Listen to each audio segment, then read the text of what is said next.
sont les Ferdinand Cheval. Et Ferdinand Cheval est né en 1836 à Sainte-Colombac, c'est un petit village à 15 km d'Autrive. Et il est le fils de petits cultivateurs, donc des paysans assez pauvres. Donc c'est à l'âge de 20 ans qu'il quitte Charmes pour aller travailler à Valence comme ouvrier boulanger. Et 2 ans après, il se marie et s'installe ici à Autrive avec sa femme. Et il continue à travailler comme ouvrier boulanger dans la région de Lyon. Et ensuite quelques années comme ouvrier agricole avant de devenir facteur. Donc il est d'abord facteur à Aveyron et ensuite il a devenu facteur rural ici à Autrive en 1869. Alors, Ferdinand Cheval a 2 fils avec sa première femme, dont le premier fils décède à l'âge de 2 ans. Puis sa femme aussi décède à l'âge assez jeune, donc il se remarie avec une veuve de 100 ans.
Merci aux organisateurs de nous avoir préparé ces 2 journées.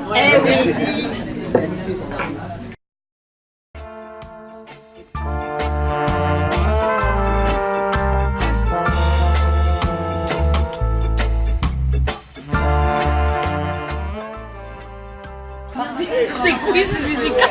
Oh oui, c'est top. On a rien suivi.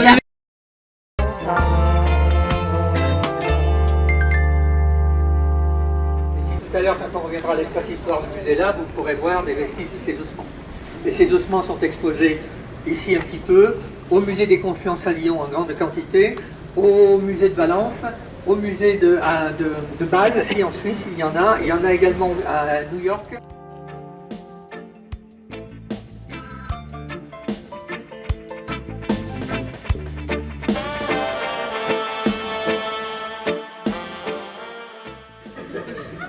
C'est ça les Art déco, vous pouvez le voir, il y a des balcons et c'est vraiment construit comme un théâtre. Il y a d'ailleurs une salle de réception en haut parce qu'à la belle époque, il était de bon ton quand il y avait un spectacle qu'on prenne au moment de l'entracte, qu'on prenne une coupe de champagne.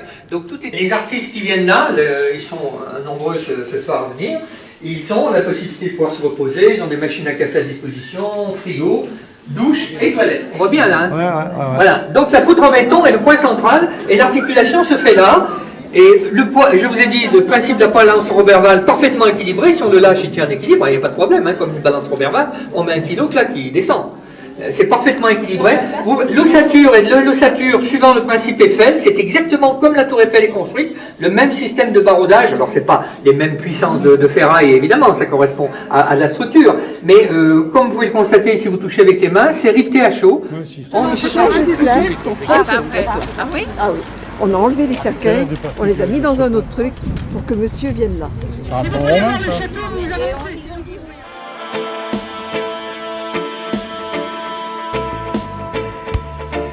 On va faire une toute petite historique de ce château. On a parlé de la période gallo-romaine. On sait que ce château est construit, le château en bas, est construit sur les vestiges et sur les ruines d'une villa romaine. Villa romaine. Donc il y a un château qui est construit dessus maintenant, où il y a un restaurant. Malheureusement, là, il y a 10 jours, le gaz a explosé la cuisine et il ne pouvait pas vous recevoir. Alors j'en suis vraiment désolé, c'était pas prévu comme ça.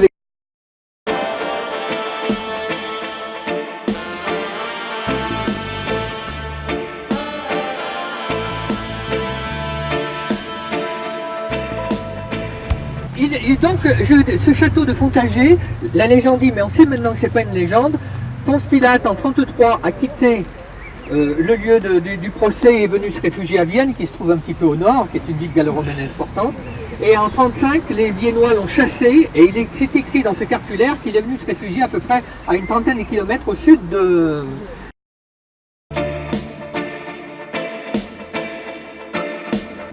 Et il a été construit par des comtes d'Albon qui se trouvent un petit peu au-dessus. Là, vous allez coucher, c'est le comté d'Albon, donc vous y serez dessus. Et ce château a été construit par les seigneurs d'Albon qui étaient les dauphins du roi et qui sont à l'origine du Dauphiné. Et il a été construit pour être un château militaire, pour pouvoir contrôler le trafic sur le Rhône, puisque Saint-Valier est un port extrêmement important.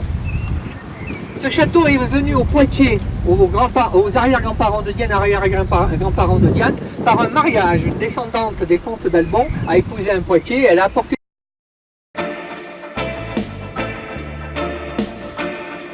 ou un choc très violent, on peut blanchir en quelques heures. Et si ça arrive à quelqu'un d'entre vous, autour de vous, eh bien le médecin lui dira, monsieur ou madame, vous avez la fièvre de Saint-Vallier. C'est toujours dans la nomenclature médicale. Voilà.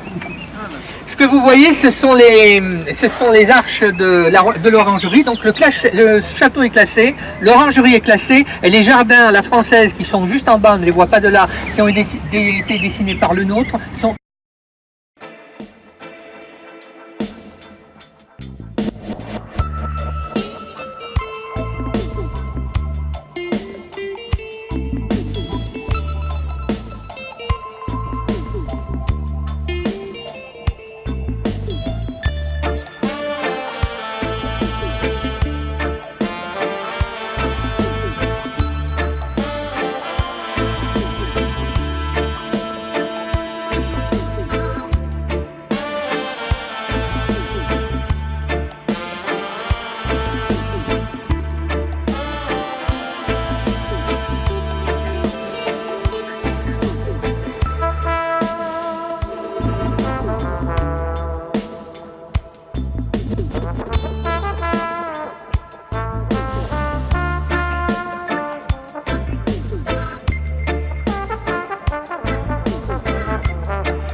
terrible. Et quand il y avait de grosses pluies, il pouvait devenir furieux. Et c'est pour cela que le pont romain est parti. Heureusement, Louis XV avait mandaté quelqu'un qui s'appelait M. Truden, et qui était un ingénieur, l'équivalent d'un ingénieur des ponts et chaussées, avec toute une équipe de relever à travers toute la France tous les monuments importants ou les édifices importants, sous forme de dessin bien sûr, parce qu'il n'y avait pas d'appareil de photo à l'époque, hein, c'est évident. Et donc il avait relevé le pont romain. Donc on a les dessins du pont romain de 1734 fait par Truden, et de la ville de Saint-Vallier entourée de ses remparts, puisque Saint-Vallier est une ville médiévale qui date du VIe siècle après. Les remparts datent du VIe siècle également. Ils sont toujours existants. On ne les voit pas, on les verra à un endroit en faisant le tour de la ville. On les voit à un endroit. Pour la bonne raison, c'est qu'après les risques d'invasion, qu'ont fait les habitants? Ils se sont servis des murs des remparts pour appliquer leurs maisons de chaque côté.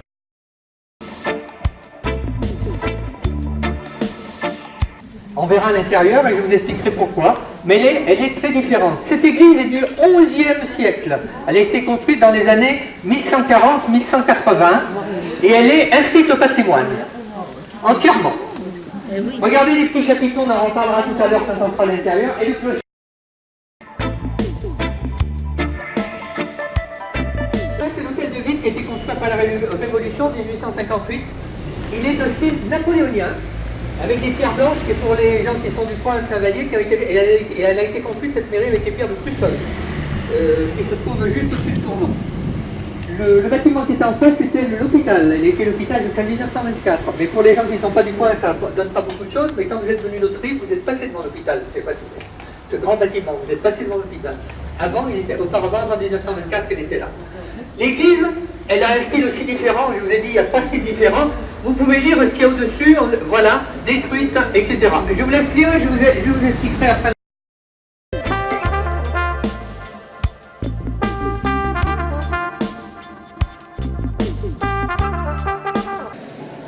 Avant cette église, aux environs du VIe siècle, a été construite une autre église par les prieurs de Saint-Étienne. On ne sait pas si elle est en pierre ou en bois, mais c'est les prieurs de Saint-Étienne qui avaient construit cette église. Saint-Vallier a toujours eu beaucoup de communautés religieuses. Il y a eu les Saint-Étienne, il y a eu Saint-Augustin, les Saint-Ruf, les Bénédictins,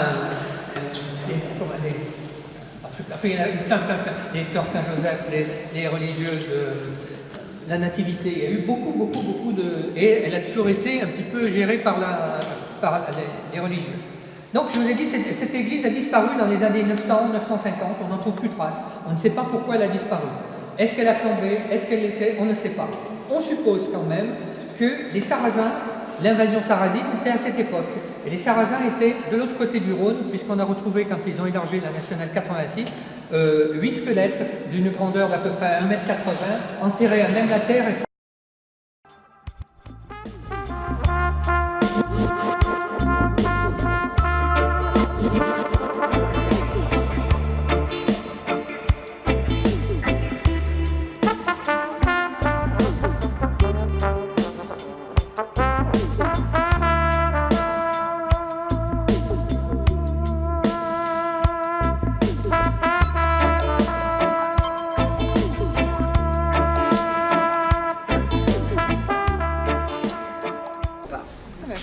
les remparts, c'est pour ça qu'il y a le cycle des monuments historiques. Ce sont les remparts et ils datent du 6e. Ils sont dans toutes les maisons. On les sent. On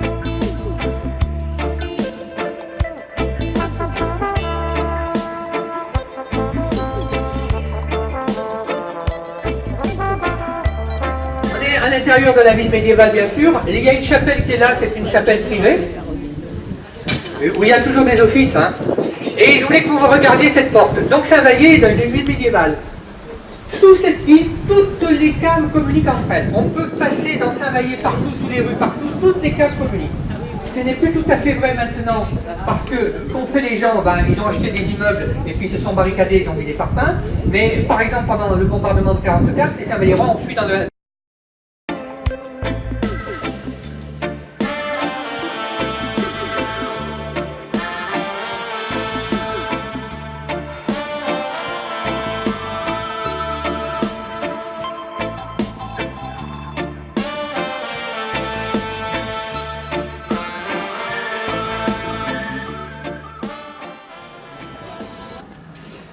cette halle a remplacé une halle qui existait sous le Moyen-Âge, et c'est là que François Ier, en 1523, a signé une lettre patente. Et nous avons la lettre patente autorisant un marché tous les jeudis.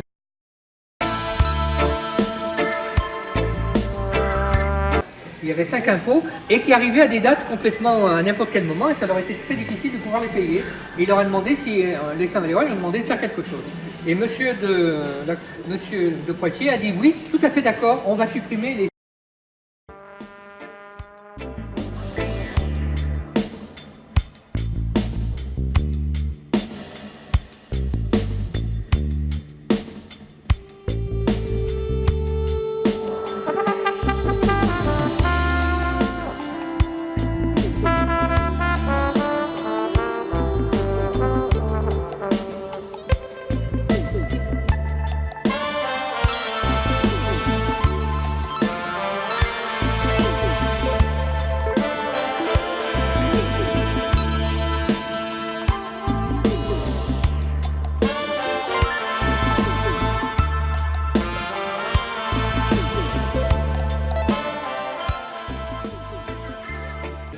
Voilà la plus petite maison de Saint-Vallier. Oh, elle est petite, hein. Voilà, et il y a un étage, au-dessus c'est un grenier. Voilà la plus petite maison de Saint-Vallier. Il est possible. On peut pas monter. On est en train de faire des recherches actuellement avec les architectes des monuments historiques. Il est possible que ce soit la plus petite maison de France. Ah bon? Oui. On en connaît une toute petite à rue Malesherbes à Paris. Mais les...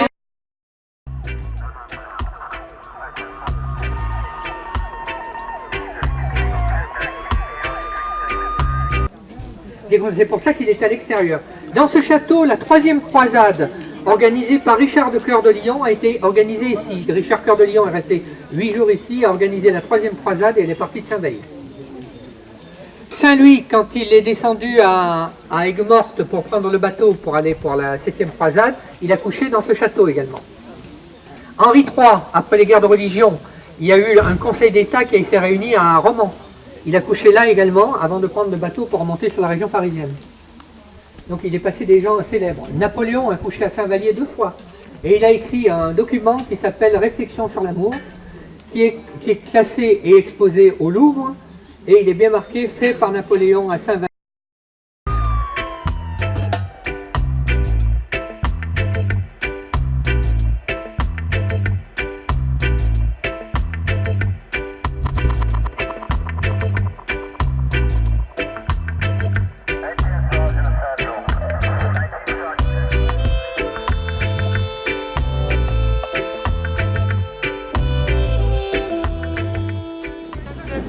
Là, on en voit plus partout. Oui, mais champagne, là, tu verrais les mecs là, parce qui que taillent ça commence à verdir. Alors ça fait...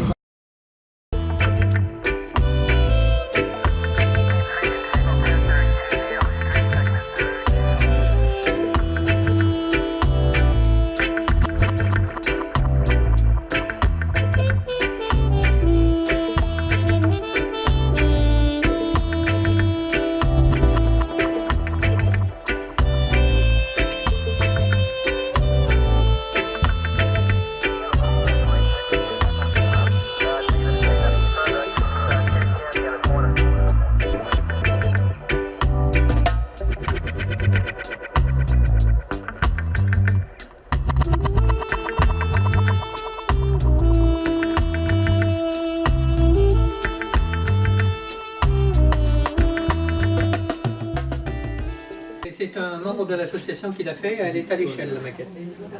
C'est un travail colossal.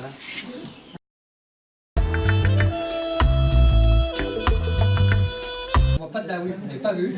Il y a des hôtels particuliers avec des fenêtres à nouveau, des galeries Renaissance. Il y a des escaliers Renaissance dans la ville de Saint-Vallier qui sont des merveilles. Mais c'est tout ça est privé. Alors de temps en temps, suivant les groupes ou les jours, quand ils sont là, les propriétaires,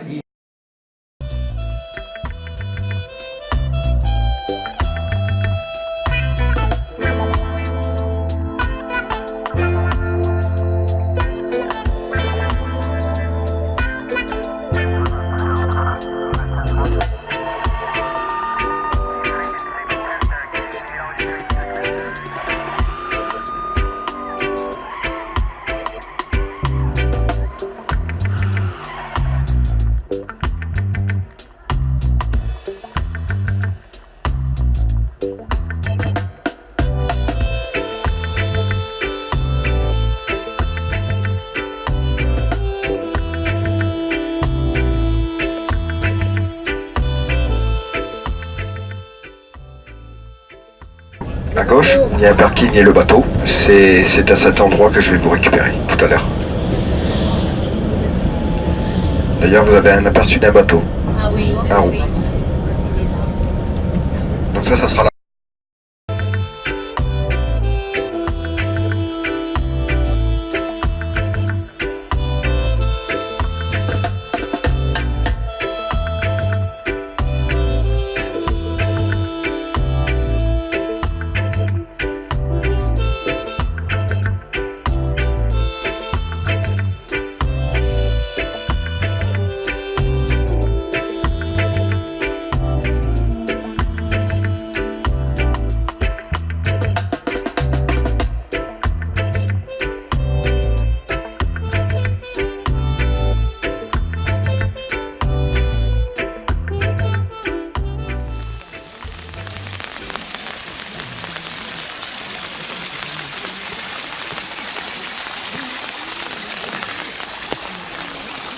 C'est trop fort, même sous la pluie. Tu prends encore des photos. Non, mais c'est...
Allez, à l'eau deuxième.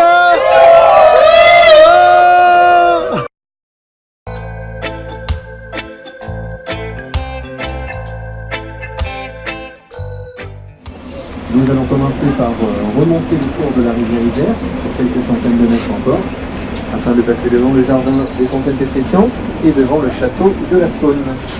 Après, nous ferons demi-tour, nous redescendrons l'Isère, nous remonterons la Bourne et nous atteindrons Saint-Nazaire-en-Royan, notre destination, aux alentours de 1830.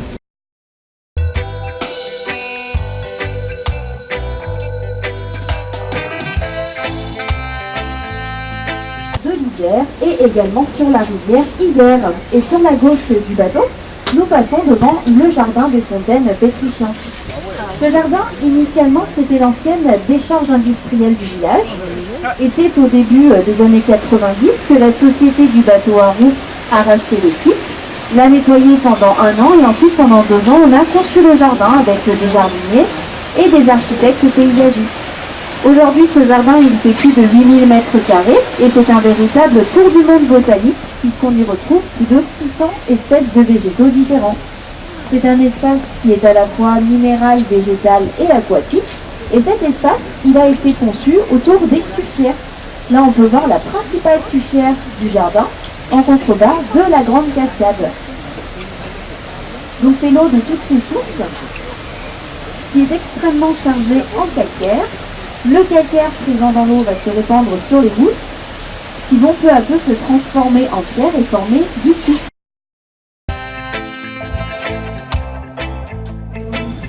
Nous approcher du château de la Saône. Ce château, au XIIe siècle, c'était une maison forte. Ensuite, au XIVe siècle, il s'est peu à peu fortifié. On a construit un donjon, un pont-levis et on a également creusé des douves qui sont situées entre le jardin et le château.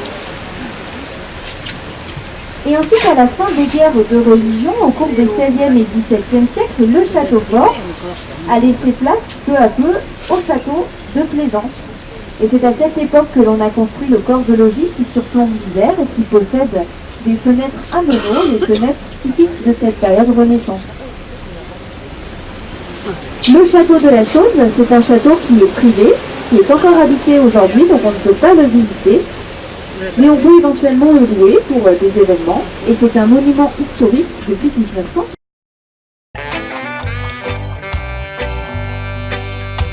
Cette couleur assez claire, et là la pierre est encore pliable. Et ensuite, quand elle n'est plus en formation, quand il n'y a plus de passage d'eau chargée en calcaire, dans ce cas-là, la pierre elle grossit et elle s'assombrit. Elle devient véritable.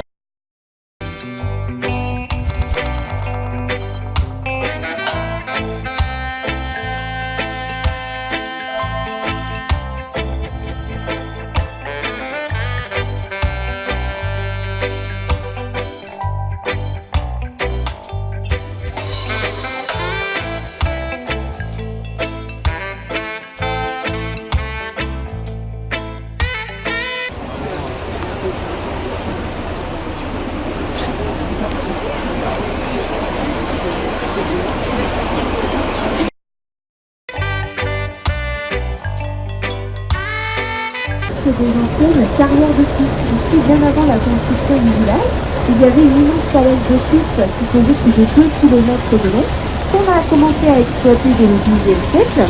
Et voilà ce qu'il nous en reste. Donc il y a ce petit morceau sur notre gauche, il y a également un autre morceau quelques mètres plus loin, toujours sur la gauche. Mais ça vous montre quand même à quel point on a exploité cette pierre. Le cuivre, c'est une pierre calcaire, donc c'est une pierre qui est solide. Et c'est également une pierre qui est alvéolée, qui est remplie de petits trous, donc en fait elle est légère. Et elle est facile à travailler. Dans notre région, on s'est notamment servi du cuivre de la Saône pour construire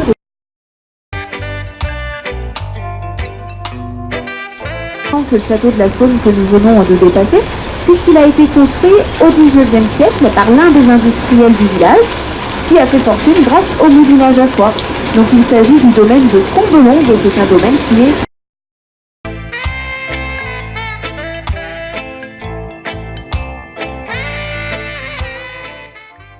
et nous allons faire demi-tour à ce niveau-là, puisqu'à l'avant du bateau, d'ici 1 km environ, se trouve le barrage de Beauvoir en Royan. Nous ne serons pas aller plus loin avec le bateau, donc nous faisons demi-tour ici, et nous allons donc redescendre le courant en direction Saint-Nazaire en Royan. Et là, d'ici, on a une jolie vue sur le château de la Saône, et notamment sur cette toiture en fil vernissé.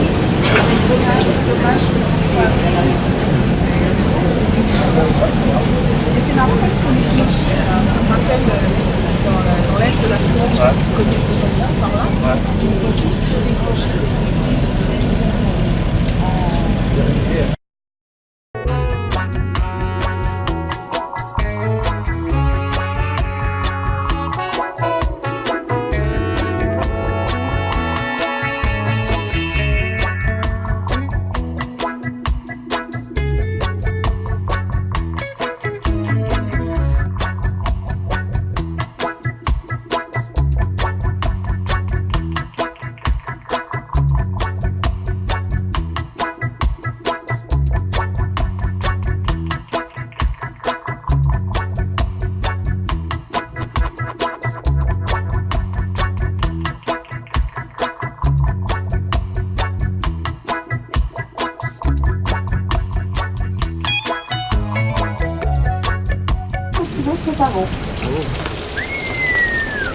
bâtiment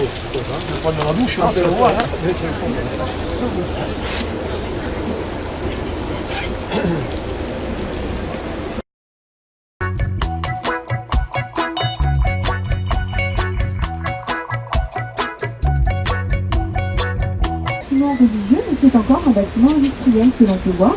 C'est une ancienne usine où l'on a fabriqué des crêpes et des lacets pour les poteries et pour les portiers.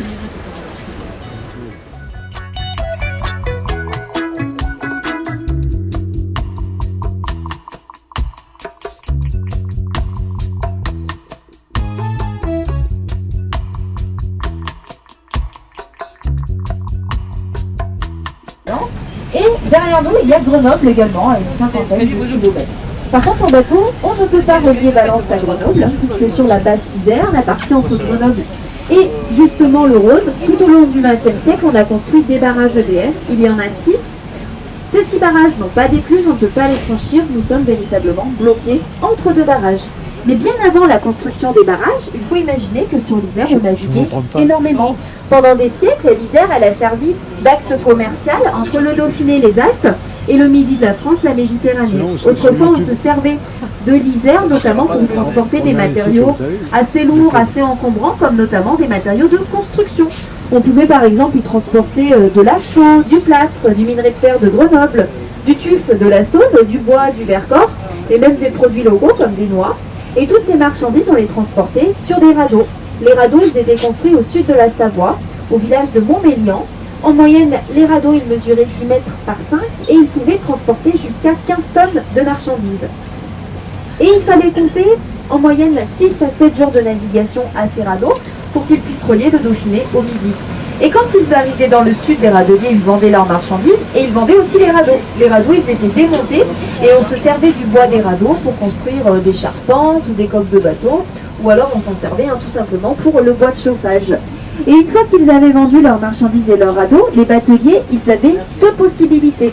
Soit ils remontaient à pied le long des berges, et là il fallait compter 1 mois de marche pour retourner jusqu'en Savoie, ou alors ils pouvaient être embauchés par d'autres compagnies de navigation qui, elles, remontaient les différentes voies d'eau.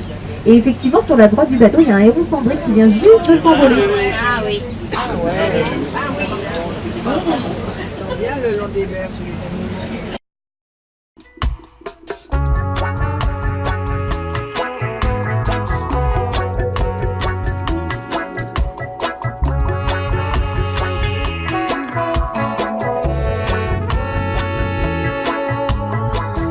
Par 5,50 mètres de large.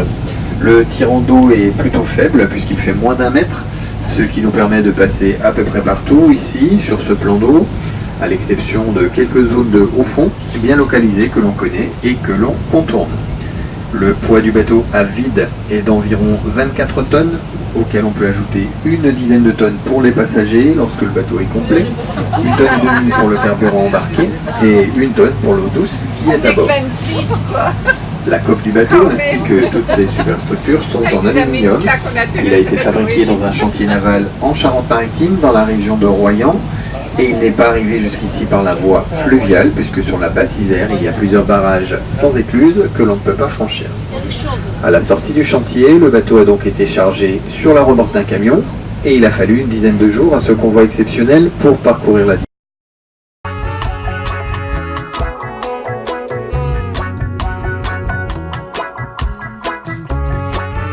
Et nous allons changer de rivière, donc on va quitter l'Isère pour aller sur la Bourne. La Bourne, c'est la rivière qui est devant nous.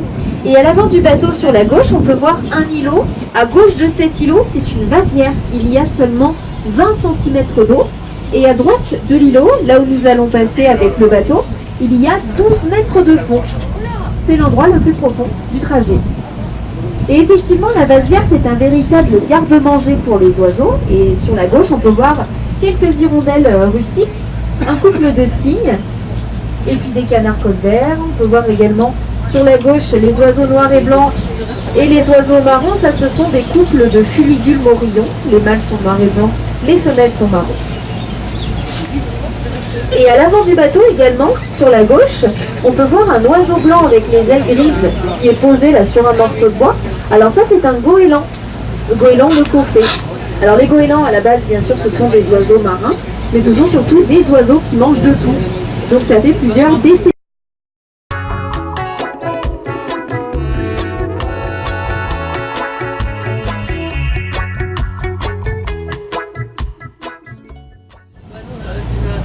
Roches qui sont rouges puisqu'elles contiennent des oxydes de fer et que le fer s'est oxydé avec la présence de l'humidité, de la chaleur.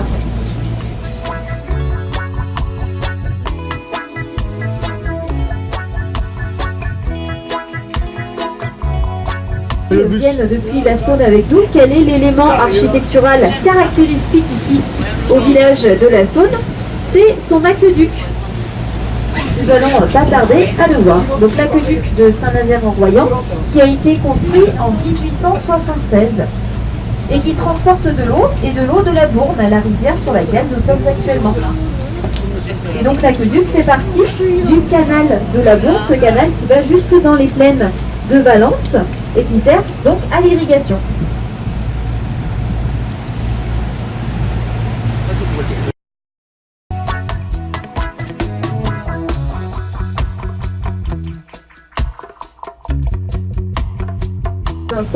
Et ensuite nous vous donnerons à tous le feu vert quand le bateau sera prêt pour le départ.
Des fois, il vaut mieux avoir plus petit et avoir toutes les commodités.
problème, vous pouvez enregistrer ma voix, mais je ne veux pas être filmée parce que des fois on le fait sans me demander, donc je préfère le préciser. Bonjour à tous.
Juste là, devant vous, se trouve la première fontaine pétrifiante que l'on croise au jardin.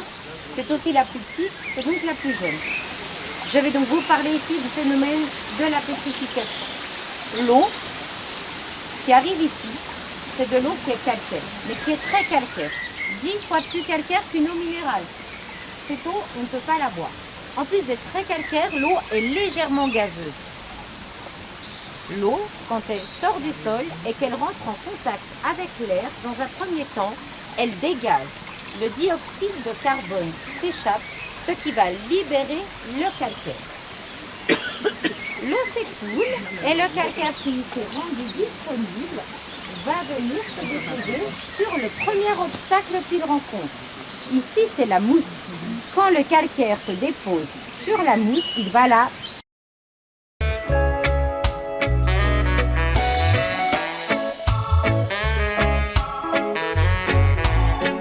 Du calcaire, de la mousse et du temps qui passe.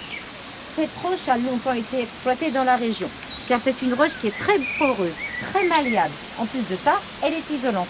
On a fait des châteaux.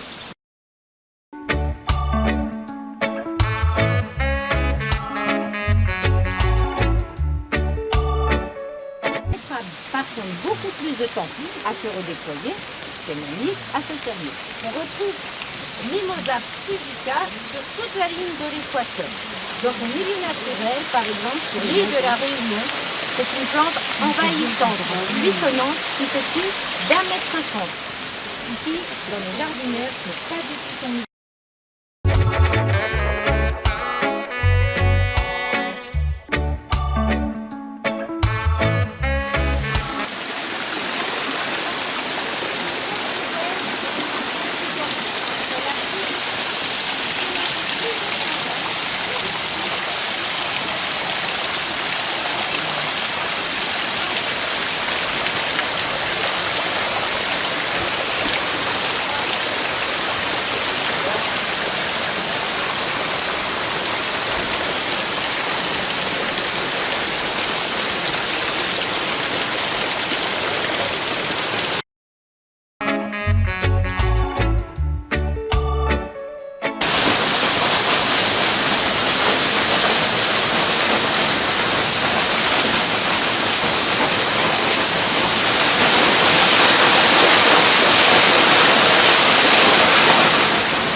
cette belle et grande falaise ici, c'est notre radiateur géant. Toute la journée, cette falaise, elle emmagasine la chaleur. Et ensuite, à la façon d'un radiateur, elle nous la restitue. Étant donné qu'il y a aussi beaucoup d'eau sur le fond du jardin, cela crée un microclimat quasi tropical. On peut mettre des plantes beaucoup plus exotiques sur le fond du jardin, alors qu'à l'entrée, on n'aurait jamais pu se le faire. Nous sommes au fond du jardin, c'est l'endroit que j'ai choisi pour vous abandonner. Mais j'ai quelques indications à vous partager. Vous avez un petit sentier où il y a des bambous. À l'extrémité de ce bambou, il y a des odeurs à deviner. C'est sympa à faire. Le sens de la visite, c'est par ici. Si vous marchez d'un bon pas,